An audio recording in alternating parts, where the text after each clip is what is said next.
E o Corinthians não terá nem sequer 50% dos direitos econômicos quando decidir vender Yuri Alberto. Mais uma de Duílio Monteiro Alves, e o vídeo de hoje do canal do Nicola te explica em detalhes essa história e fala também sobre Agustin Giai, lateral direito do Palmeiras, que recusou duas propostas da Europa com um objetivo único. Eu vou te esclarecer daqui a pouco. Falo também sobre o São Paulo, que fechou a renovação de contrato de um jogador importante do time principal. Para completar, Verratti versus Botafogo, os números trazem esperança ao torcedor vascaíno. Falo também sobre uma história bem bacana, que envolve Cavani, o atacante uruguaio que joga na Argentina, tudo sobre o Flamengo e o projeto de renovações ligado a José Botto. Isso sem falar nas últimas do mercado, bastidores, finanças e muito mais.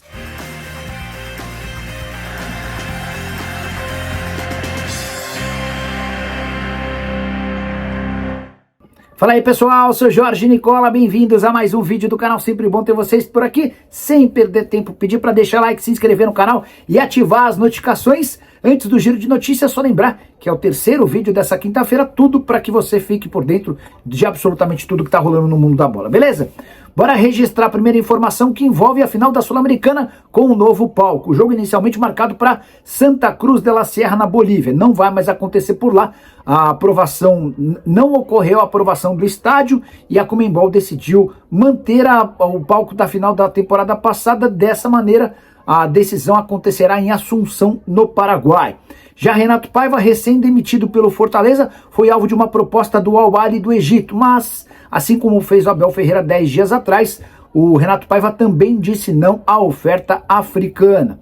Já o Pouso Alegre, time que disputará a primeira divisão do Campeonato Mineiro de 2026, acaba de anunciar a contratação de dois atletas que chegaram a ser banidos do futebol por conta de participação no esquema de manipulação de resultados. Recentemente, eles tiveram a oportunidade de voltar a jogar depois de 2 anos de gancho. Eu me refiro a Gabriel Tota e Romarinho. Para fechar o giro de notícias, informação que tem a ver com Curitiba.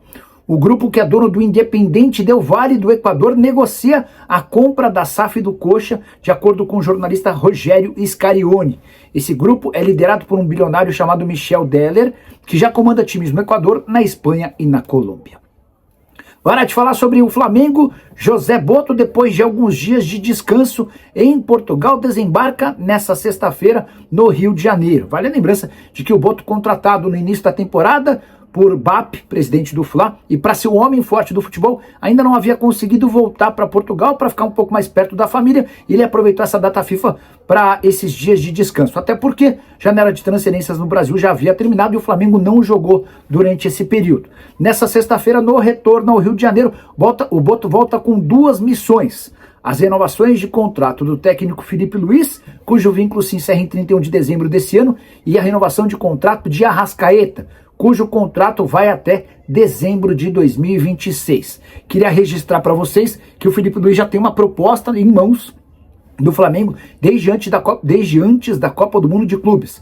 Mas na visão do Felipe Luiz não há pressa para resolver essa questão, ele está mais focado na reta final da temporada. Em relação a Arrascaeta, movimento contrário. Em março, foi o Arrasca quem procurou o Fla para tentar essa extensão do contrato. O Flamengo, na oportunidade, entendia que não era hora. O empresário dele já foi chamado ao Rio de Janeiro para tentar avançar nas tratativas. A tendência é que o Arrasca renove até 2028, pelo menos, e passe a ter um salário superior a 2 milhões de reais por mês. Quero te contar agora uma história bem legal que envolve Edinson Cavani, atacante uruguaio histórico e que joga atualmente no Boca Juniors. E essa história foi contada por um jornalista argentino, Rafa Catella. Ele conta que a filha dele foi internada às pressas. E ao chegarem nesse hospital, esse jornalista foi avisado de que a filha precisaria passar por uma cirurgia de emergência, cujo valor estratosférico. Pois bem, o jornalista conta que não tinha a menor capacidade financeira de fazer todo o custo da operação, nem se juntasse tudo que ele ganhou a vida inteira. Foi quando ele decidiu ligar para o Cavani. Vou ler declarações desse jornalista sobre a situação que envolvia a filha dele, a Emma. Abre aspas. Eu levei o dinheiro para uma consulta, só que ela precisou ser operada com urgência e ficaria muitos dias na UTI. Quando me disseram o valor, era muito mais do que eu já tinha ganho a vida inteira. Não conseguiria pagar mesmo juntando tudo que juntei ou ganhei a vida inteira. Foi quando ele ligou para o Cavani e disse o seguinte: Cavani, em contato, falou: fica tranquilo, eu vou te ajudar, tô indo para aí. O problema é que eu tô a 1 hora de distância. E nesse intervalo, um amigo do Cavani, indicado por ele, apareceu por lá. Esse amigo do Cavani era dono de um bar, ele juntou todas as economias desse bar para que pudesse levar o dinheiro para que a menina fosse operada. O jornalista que teve a filha operada descreveu esse amigo da seguinte maneira, abre aspas: apareceu um cabeludo que para mim parecia um anjo da guarda. Ele estava com uma caixa cheia de dinheiro e disse: o Edson Cavani me mandou vir aqui. Se você precisar de mais dinheiro, é só me avisar. No final das contas, a Emma foi operada, passa bem, não corre mais risco de vida. E o episódio fez muito bem a Cavani, que ganhou ainda mais moral com o torcedor argentino. Hora de falar sobre o Vasco, mas especificamente de Verratti. É verdade que ele não anda com tanto moral quanto em outros tempos junto à torcida do Vasco. Mas se o Cruz Maltino tem chances de chegar às semifinais da Copa do Brasil, essas chances devem passar pelo atacante. É que o Verratti faz do Botafogo a sua segunda maior vítima no futebol nacional. Foram 7 jogos e 4 gols marcados contra o Botafogo. No Nilton Santos, números também são positivos. Ele jogou 6 vezes por lá e os 4 gols marcados justamente na casa botafoguense. A última vitória do Vasco contra o Botafogo, a única em clássicos nessa temporada, 4-2 no Campeonato Carioca, adivinha, teve gol de Pablo Verratti. Somente o Fortaleza sofreu mais gols do atacante argentino no futebol brasileiro. Foram 5 gols no Fortaleza e 4 no Botafogo. A pergunta que eu deixo para você: diante dos últimos jogos do Vasco, mesmo com uma fase não tão boa, o Verratti deveria ser titular?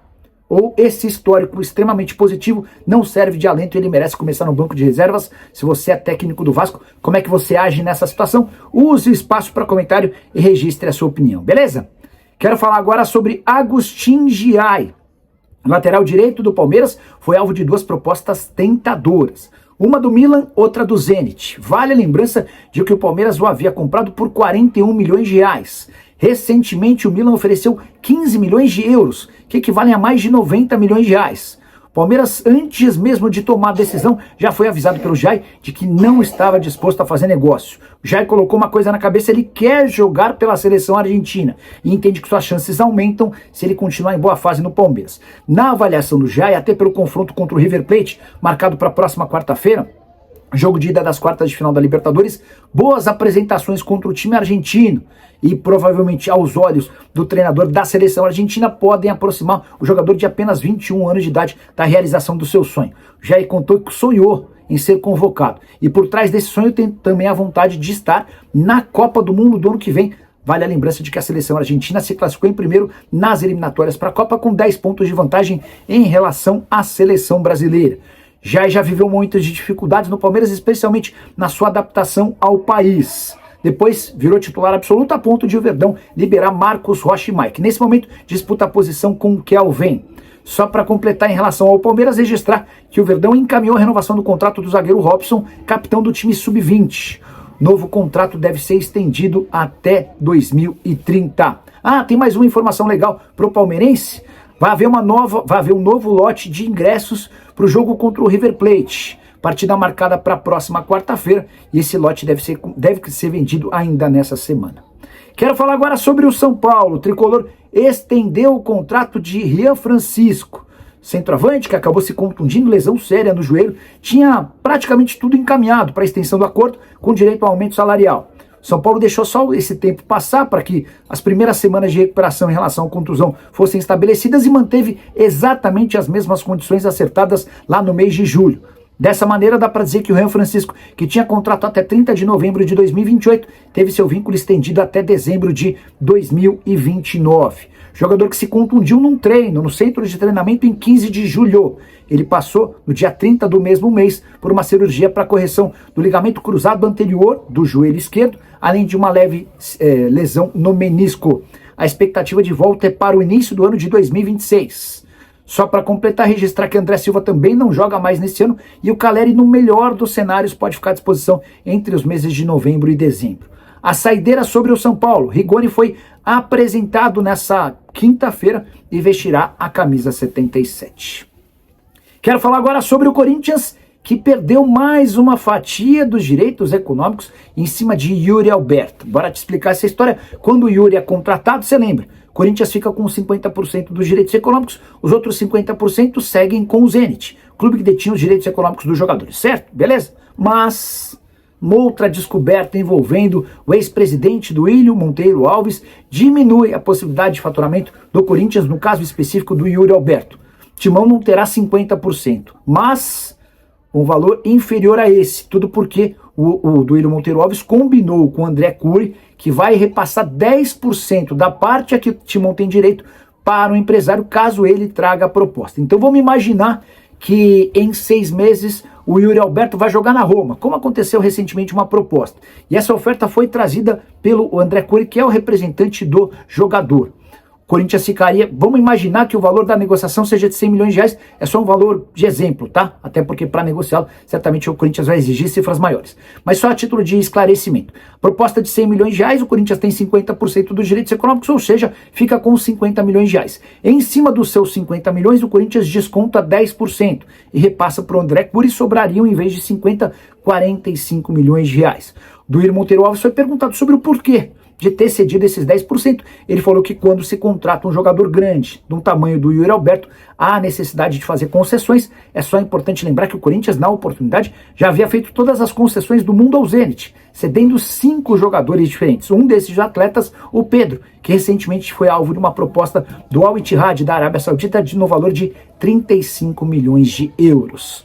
Só para completar, registrar também que a Comissão de Ética do Corinthians recomendou o afastamento temporário de 13 conselheiros, incluindo Augusto Melo, tudo por causa daquela invasão absolutamente ridícula no dia 31 de maio no Parque São Jorge.